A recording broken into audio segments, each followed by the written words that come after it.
여러분 반갑습니다. 저는 영남신학대학교에서 기독교 윤리, 기독교 문화를 가르치고 있는 김승호 목사라고 합니다.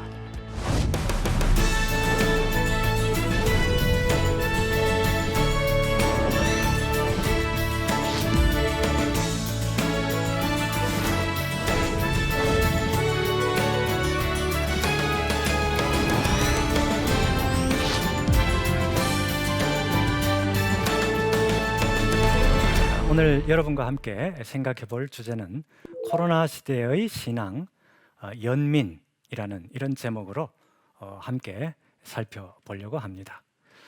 이제 코로나가 이제 시작이 되고 이제는 조금 소강 상태에 접어들어서 어느 정도는 조금 안정을 취하고 있는 것 같습니다. 어떻게 보면 이 단기간에 코로나 사태가 급격하게 발생을 한 거죠. 특히 이제 대구의 슈퍼 전파자. 그래서 대구에서 엄청 확진자 수가 엄청 늘었잖아요. 근데 전국 각지에서 이 의사분들, 간호사분들, 뭐 이런 자원봉사자분들이 이 대구로 막 이렇게 밀려오더라고요. 그러면서 그분들이 사실 이 오는 게 쉽지 않잖아요. 잘못하면 자기도 확진자가 되어가지고 생명을 잃을 수 있는 그런 위험을 무릅쓰고 대구로 오는 거예요. 그래서 이제 그 확진자들을 돌보고 간호하고 하는 그런 정성스러운 모습을 보고 많은 사람들이 이 가슴이 뭉클해지고 참 저런 마음이 있으니까 아직 우리 한국 사회가 이 살만한 사회구나 이런 것들을 또 다 느끼게 된 거죠. 어쨌든 이런 이 초유의 사태를 우리가 경험하면서 예수 믿는 우리 그리스도인들에게 가장 필요한 덕목이 뭐냐? 이걸 한번 생각해 봤습니다. 그래서 가장 필요한 덕목 중에 하나는 바로 오늘 제목인 연민이라고 하는 거죠. 연민은 성경에는 긍휼, 일반 교회 밖에서는 보통 우리가 쓰는 용어가 연민, 또 영어로는 compassion 들어보셨죠? 자, 이런 용어로 사용이 되는데 그럼 연민이 뭐냐? 일반적인 의미에서 이제 연민 그러면 고통을 겪고 있는 사람의 고통을 외면하지 않고 그 고통에 내가 개입하는 것, 이것을 연민이라고 한다라고 하는 거죠.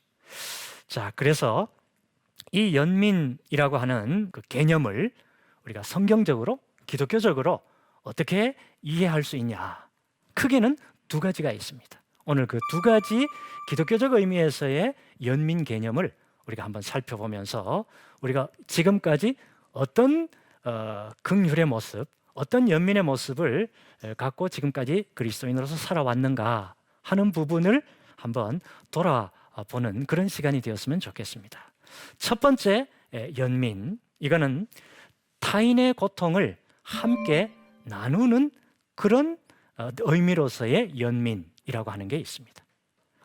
미국의 기독교 윤리학자 중에 알렌 버헤이라는 분이 연민을 어떻게 얘기했는가 하면 연민은 타인의 고통에 반응을 해서 우리가 무엇을 행하도록 우리를 움직이게 하는 어떤 특성이 있다. 이제 이런 정의를 내렸습니다. 자, 그런데 오늘 우리가 한 번 더 생각해야 될 부분은 성경에서 얘기하는 연민하고 또 일반 그 현 시대의 세상에서 생각하는 연민, 긍휼하고는 구별해야 될 필요가 있다고 하는 얘기입니다. 일반 현 시대의 사람들이 연민이라고 할 때는 두 가지를 생각하게 되는데요. 첫 번째는 어떤 수단과 방법을 동원해서라도 고통을 제거하는 것을 목표로 하는 거예요. 두 번째는 사람을 죽일 수 있는 가능성에 문을 열어놓는 거예요. 이거는 어떤 경우일까요? 사람이 너무 고통이 심해요, 지금. 너무 고통이 심해. 그러니까 다른 사람이 개입을 해서 그 사람의 고통을 끝내주려면은 그 사람의 목숨을 끊어줘야 그 사람의 고통이 제거되는 거 아닙니까?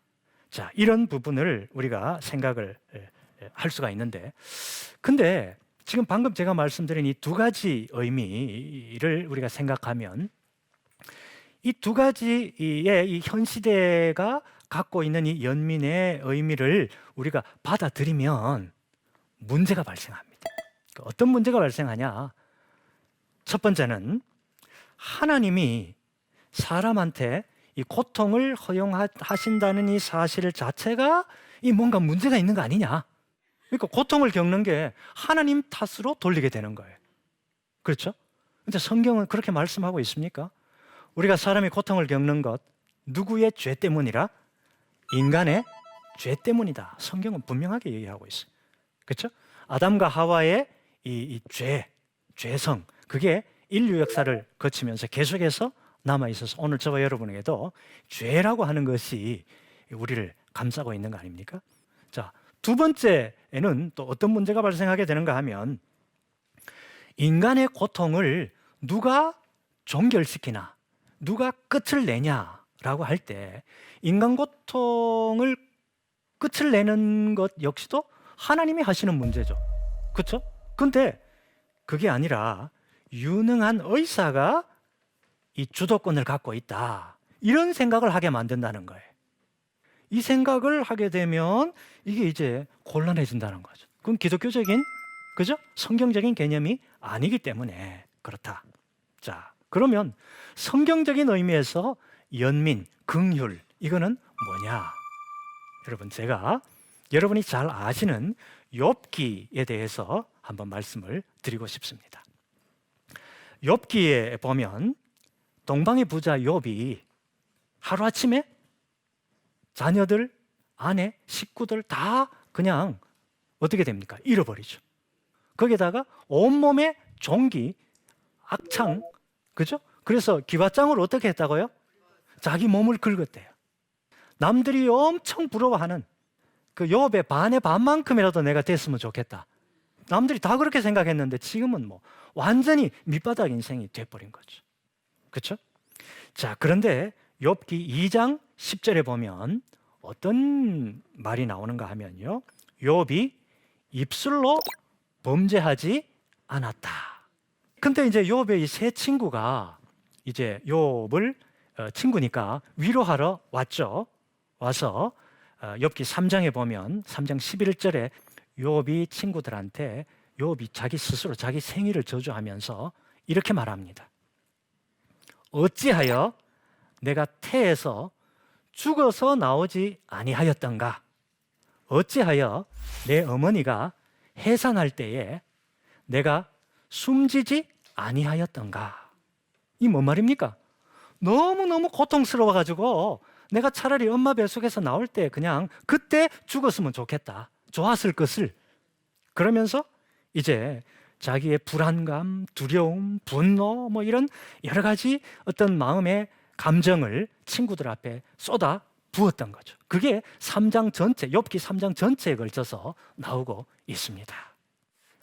이거를 보면은요, 여러분, 참 오늘날 우리 교회를 한번 생각해 보게 됩니다.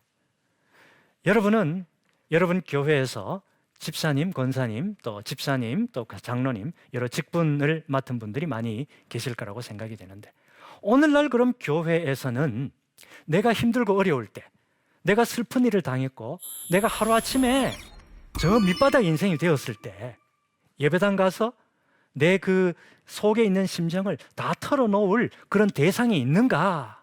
이런 질문을 한번 던져볼 필요가 있다는 거예요.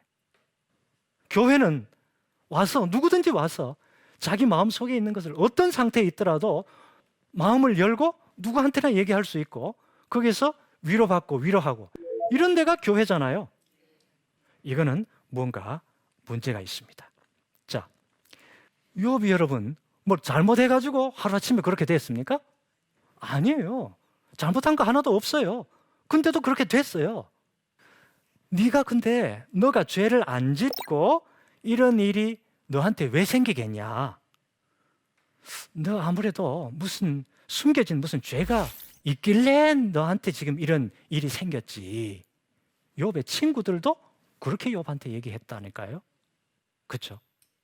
그러니까 오늘날도 여러분도 그렇고 저도 그렇고 개인적으로 가정적으로 뭐 안 좋은 일이 생겼다 쉽게 얘기를 못해요. 예. 그렇잖아요. 왜? 내가 또 정죄 당하니까. 물론 우리가 살아가면서 죄로 인한 어떤 그 고통, 고난 우리에게 다가올 수 있죠. 뭐 그렇습니다. 근데 모든 고난과 고통을 죄 문제와 연결시켜서 그렇게 비난하는 것은 잘못된 거다.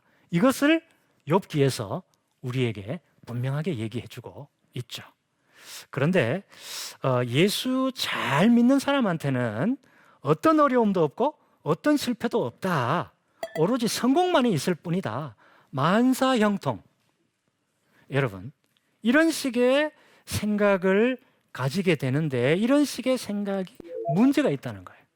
그럼 만사형통 잘못된 건가? 잘못된 거라고 제가 얘기를 안 했습니다. 만사형통이라는 그 용어는 조금 긴, 먼 차원에서 우리가 생각해야 될 거지. 예수 잘 믿으면 어려운 일이 실패가 안 온다 이런 말은 전혀 아니라고 하는 사실이죠. 이게 결국은 잘못된 시각이라고 하는 얘기입니다. 욥의 이야기는 우리한테 뭔 얘기를 해주는가 하면 아무리 좋은 믿음을 가진 사람이라도 어려움이 다가올 수 있다. 바로 이것을 우리한테 얘기해주고 있죠. 그러므로 고통을 당하고 있는, 특히 이제 예기치 않은 어려움을 당하고 있는 친구, 동료에게 내가 위로한다고 하면서 야, 참 안 됐다. 참 힘들지. 너가 근데 뭔 죄 때문에 그렇게 이런 일이 너한테 생겼지? 이거는 위로가 아니다. 이럴 때는 이 슬픔과 어려움을 당한 친구 곁에 같이 있어주는 거예요. 같이 있어주는 거. 그래서 이 성경적 의미에서의 연민, 아까 얘기했던 알렌 버헤이라는 기독교 윤리학자가 얘기하는 이 연민 개념은 고통을 겪고 있는 사람 곁에 함께 있어주는 거, 그게 바로 연민의 가장 좋은 표현이다.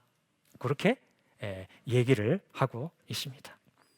자, 이런 이 연민의 모습은 오늘날 세상에서 아까 제가 말씀드렸던 통용이 되는 연민 개념하고는 다른 개념이죠.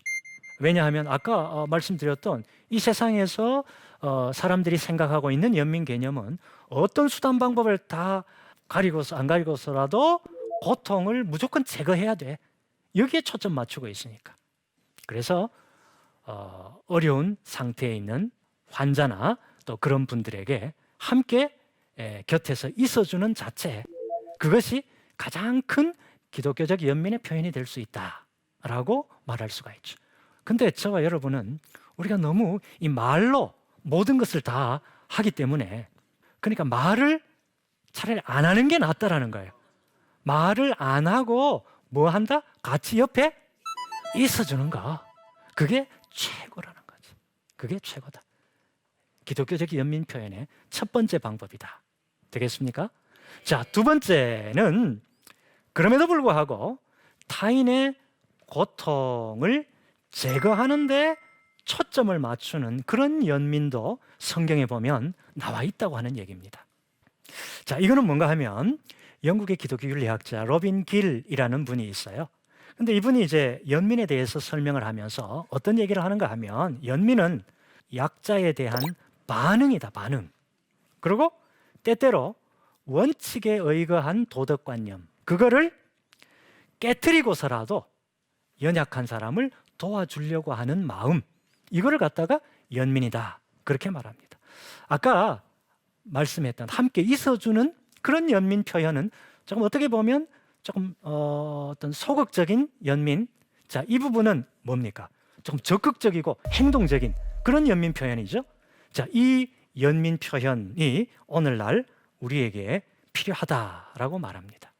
자, 그러면 우리가 성경에 어디에서 이런 연민을 우리가 볼 수가 있는가?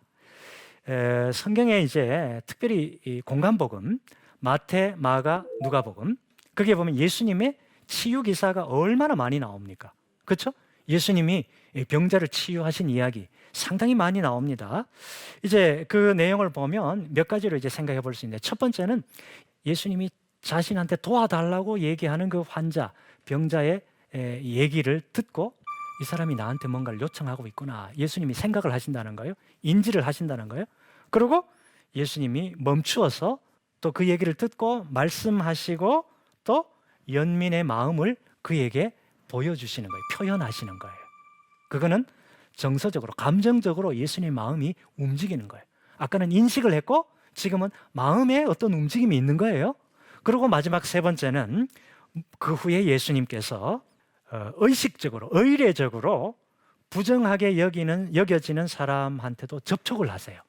접촉하셔서 깨끗하게 하시고 치유하십니다. 이거는 예수님의 적극적인 의지를 보여주시는 거죠. 인지하시고 마음이 움직여지시고 그 다음에 의지로 행동하신다. 이게 바로 예수님이 공간복음서에 나타난 환자들을 대하시면서 예수님이 환자들을 다루시는, 어떻게 보면 대하시는 어떤 패턴이다, 이렇게 볼 수가 있죠. 자, 여기서 이제 중요한 사실이 뭔가 하면은요, 예수님의 이 연민의 마음은 유대 율법이라고 하는 그 유대 율법을 다른 말로 표현하면 아까 얘기했죠, 원칙에 의거한 도덕관념, 그렇게 표현했죠. 이 유대교에서 부정하다고 간주되는 사람, 그런 환자를 직접 접촉하시는 모습으로 예수님의 연민이 표현이 된다고 하는 얘기입니다. 근데 가장 예수님이 급진적인 방식으로 연민을 표현하신 것은 예수님의 수제자 베드로의 장모를 치유하시는 그 이야기에서 우리가 볼 수가 있습니다. 자, 이것은 마가복음 1장 29절로 31절까지의 말씀에 나오는데요, 31절에 나아가사 그 손을 잡아 일으키시니 열병이 떠나고 여자가 그들에게 수종드니라, 이렇게 되어 있습니다. 손을 잡아 어떻게 했다? 일으키시니, 이렇게 했대요. 자, 여기서 알 수 있는 것은 두 가지인데요, 예수님은 유대 율법, 당시에 유대 사회에서 하나의 원칙으로 알고 있었던 이 도덕관념을 위반하신 거예요. 왜냐하면 그날은 안식일이었다라는 거예요. 마가복음 1장 21절부터 보면 안식일에 회당에 들어가셨다라는 얘기가 나오고, 회당에서 교훈하시고 회당에서 귀신 들린 자를 만나서 귀신을 내어 쫓으시고, 그 다음에 회당에서 나와가지고 어디로 가셨다? 시몬의 장모, 베드로의 장모에게 가신 거예요. 그러니까 안식일 날 병자를 고치셨다? 일을 하신 거죠. 안식일 규정에는 위배되는 거죠. 자, 두 번째는 유대교의 이 전통인 거룩성 규정이라고 있는데, 이 거룩성 규정을 위반하신 거예요. 뭔가 하면 병자를 접촉하신 거예요. 열병에 걸린 이 베드로 장모의 손을 잡아 일으켰었다. 그 당시 유대 사회에서 이 풍토병 중에 하나였고 상당히 심각한 질병으로 알려진 그런 병이었다라는 겁니다. 근데 이런 환자에게 접촉을 한다라고 하는 거는 율법의 거룩성 규정, 이거를 위반하는 거예요. 율법의 거룩성 규정이 뭡니까? 부정한다, 이 얘기죠. 그래서 예수님이 베드로 장모의 손을 잡아 일으키실 때 그 옆에서 만약 사람들이 봤다면 그 사람들은 뭐라고 얘기했는가 하면, 아, 저 사람의 부정이 누구한테 옮겨왔다? 예수님한테 옮겨갔다, 그렇게 생각했을 거예요. 유대인들은 다 그렇게 생각했으니까.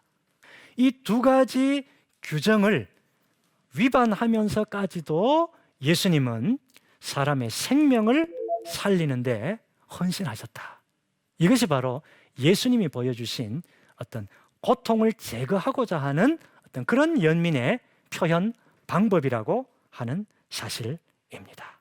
자, 이런 이 두 번째 연민의 표현 방식, 이거는 연약한 사람의 그 상태를 알고 또 마음의 감동을 또 받고 또 의지적 차원의 어떤 행동으로 하는 어떤 그런 정도로만 표현되는 게 아니고, 유대 사회에서 보편적으로 인정되고 있는, 수용되고 있는 원칙에 의거한 도덕관념을 깨트리세요. 또 거룩성 규정도 깨트리세요. 부정탄다라고 하는 둘 다 깨트린, 이 둘 다 깨트린다라는 말은 베드로 장모를 고쳐 놔도 사람들이 예수님에 대해서 비난할 가능성이 있어요, 없어요? 당연하죠. 비난하겠죠. 왜?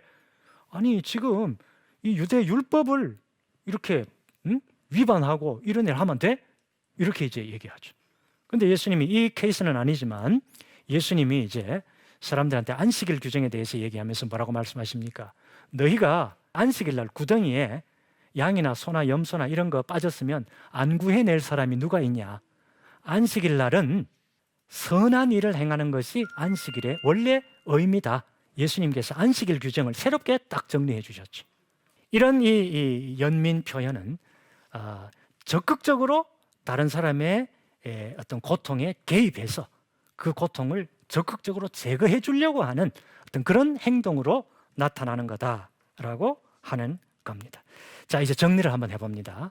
이번 이 코로나 사태를 경험하면서 그동안 우리가 어떻게 보면 조금 잊어버렸던 이 기독교적 가치 중에 중요한 가치, 이 연민의 가치, 긍휼의 가치, 이거를 우리가 다시 회복하고 이 두 가지 종류의 연민을 다시 한번 우리 삶 가운데서 실천하면서 예수님의 뒤를 따라가는 그런 삶이 되면 좋겠다 하는 생각에서 오늘 이 말씀을 여러분과 함께 나누어 보았습니다. 오늘 강의를 들으시면서 또 이런저런 질문이 생각나거나 또 뭐 이런 거 있으시면 조금 말씀해 주시면 좋겠습니다. 제가 좀 궁금한 거는 아까 그 연민에 대해서 두 가지 접근 방법을 말씀을 해주셨는데 저는 좀 궁금한 게 그게 어떤 상황일 때 그 두 가지 방법을 들어가야 되는지 그게 좀 궁금합니다. 제가 볼 때는 지금 이제 연민의 이 표현 방법이 아까 처음에 제가 말씀드렸던 것처럼 말을 통해서 연민을 표현한다고 하는데 그게 도리어 가시가 되고 상처가 되고 이런 부분이 너무 많다는 거예요. 그런 의미에서 첫 번째 연민을 얘기할 수가 있겠죠. 같이 있어주는 거예요. 그죠? 슬픔을 당한 어떤 그런 가정 또 그런 사람에게 같이 함께 있으니 말을 안 하는 거예요. 같이 있어주는 그냥 함께 있어주는 거예요. 또 이쪽에 적극적인 어떤 행동을 취한다라고 할 때는 이제 이 부분은 조금 이제 이게 좀 의학적인 용어가 될 수 있는데요. 환자 상태에 따라서 치료가 목적인 경우가 있고 돌봄이 목적인 경우가 있습니다. 그러니까 의료적인 진단에서 이분이 이제 다시금 회복 가능성이 없다고 판단되면 케어, 돌봄으로 들어갑니다. 그러면 이제 남은 생애를 죽음의 과정에 잘 이렇게 접어들어서 마지막 죽음의 순간까지 잘 가실 수 있도록 그렇게 배려해 드리는 것, 고통을 최소화하면서. 그렇죠? 그게 이제 케어죠. 근데 큐어는 뭐냐? 큐어는 말 그대로 고치는 거예요. 조금 환자가 힘이 들더라도, 조금 환자에게 조금 어떤 부담이 되더라도 적극적인 치료를 하는 거예요. 왜? 회복될 가능성이 있다고 생각하니까. 그런 이제 의료적인 상태에서는 그런 게 있는 거죠. 자, 그래서 이제 그런 부분은 어떤 의학적인, 그러니까 의료진들과 함께 상의하면서 그런 상태에서 결정해야 될 문제가 아닌가 그렇게 생각을 합니다. 예. 자, 그럼 오늘 여기까지 하고요. 수고 많이 하셨습니다. 감사합니다.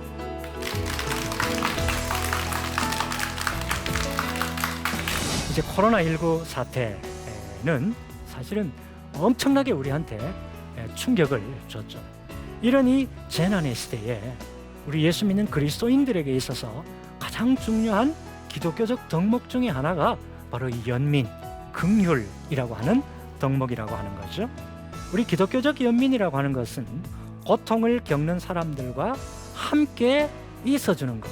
그리고 두 번째는요, 위험을 감수하고서라도 비난을 얻어먹을 그런 가능성이 있더라도 그거를 감수하고 연약한 자의 고통을 제거하는 일에 내 자신을 던지는 것. 여러분은 지금까지 이 두 가지 종류의 연민 중에서 어떤 종류의 연민을 실천해 왔습니까? 우리 스스로 한번 돌아볼 필요가 있는 것 같습니다. 오늘 예수님이 공생의 3년의 짧은 기간 동안 보여주셨던 그 연민의 모습, 이것이 오늘 우리가 그리스도인으로서 어떻게 우리의 삶을 살아가느냐에 대한 중요한 모델로 우리가 삼을 수가 있죠. 이번 이 코로나 사태를 경험하면서 그동안 우리가 어떻게 보면 조금 잊어버렸던 이 기독교적 가치 중에 중요한 가치, 이 두 가지 종류의 연민을 다시 한번 우리 삶 가운데서 실천하면서 예수님의 뒤를 따라가는 그런 삶이 되면 좋겠다 하는 생각에서 오늘 이 말씀을 여러분과 함께 나누어 보았습니다.